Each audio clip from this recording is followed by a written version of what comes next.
ಆತ್ಮೀಯ ವೀಕ್ಷಕರೇ, ನೀವು ನೋಡ್ತಾ ಇರೋ ನಂಬರ್ ಒನ್ ಚಾನಲ್ಗೆ ಸ್ವಾಗತ ಬಯಸುತ್ತೇನೆ. ವೀಕ್ಷಕರೇ, ನಾನು ಸಯ್ಯದ್. ಮಹಾತ್ಮರ ನಡೆನುಡಿ, ಮಹಾತ್ಮರ ಆದರ್ಶ ಸಿದ್ಧಾಂತ, ಆ ತತ್ವ ಪಾಲನೆ ನಾವು ನಮ್ಮ ಜೀವನದಲ್ಲಿ ಅಳವಡಿಸಿಕೊಂಡ್ರೆ ಪಾವನ ಸುಗಮ ಆಗುತ್ತೆ, ಪಾವನ ಸುಕ್ಷೇತ್ರ ಆಗುತ್ತೆ. ಇಂದಿನ ಈ ಮಹಾತ್ಮರ ಬಗ್ಗೆ ನಾವು ನೆನೆಸಲಿಕ್ಕೆ ಇವತ್ತು ಎಲ್ಲರೂ ಪಣ ತೊಡೋಣ ಅಂತ ಘಟಪ್ರಭಾದ ಹೆಸ್ಕಾಂ ನೌಕರ ರಮೇಶ್ ಹೊಳೆಪ್ಪನವರ ನೇತೃತ್ವದಲ್ಲಿ ಘಟಪ್ರಭಾದ ಮೃತ್ಯುಂಜಯ ಸರ್ಕಲ್ದಲ್ಲಿ ನಿಜ ಶರಣ ಅಂಬಿಗೆಯರ ಚೌಡಯ್ಯ ದಿನಾಚರಣೆ ಎಷ್ಟೊಂದು ಸಡಗರ ಸಂಭ್ರಮದಿಂದ ಆಚರಣೆ ಮಾಡಲಾಯಿತು.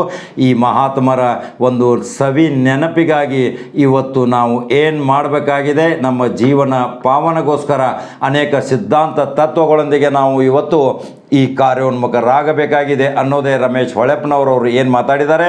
ಅವರ ಜೊತೆಗೆ DM ದಳವಾಯಿ, ಮಲ್ಲು ಕೋಳಿ, ಸುರೇಶ್ ಪೂಜಾರಿ, ಅಲ್ತಾಫ್ ಉಸ್ತಾದ್ ಹಾಗೂ ಕೆಂಪಣ್ಣ ಚೌಕಶಿ ವಕೀಲರು, ತಳವಾರ ಸಮುದಾಯ ಸಮಾಜದವರು ಸರ್ವರು ಅತಿ ವಿಜೃಂಭಣೆಯಿಂದ ಈ ನಿಜ ಶರಣ ಅಂಬಿಗೇಡ ಚೌಡಯ್ಯ ದಿನಾಚರಣೆಯನ್ನು ಆಚರಣೆ ಮಾಡಿದ ಸಂಪೂರ್ಣ ದೃಶ್ಯ ನಂಬರ್ ಒನ್ ಚಾನಲ್ ದೃಶ್ಯದಲ್ಲಿ ನೋಡ್ಬೋದು. ವೀಕ್ಷಕರೇ, ನಂಬರ್ ಒನ್ ಚಾನಲ್ ಫಾಲೋ ಮಾಡೋದನ್ನು ಮರೆಯಬೇಡಿ. ನಂಬರ್ ಒನ್ ಚಾನಲ್ ಸಬ್ಸ್ಕ್ರೈಬ್ ಆಗಿ ಮತ್ತೆ ಮಹತ್ವವಾದ ಸುದ್ದಿಯೊಂದಿಗೆ ಬರ್ತೇನೆ. ವೀಕ್ಷಕರೇ, ನಮಸ್ಕಾರ.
ಜನಕ್ಕೆ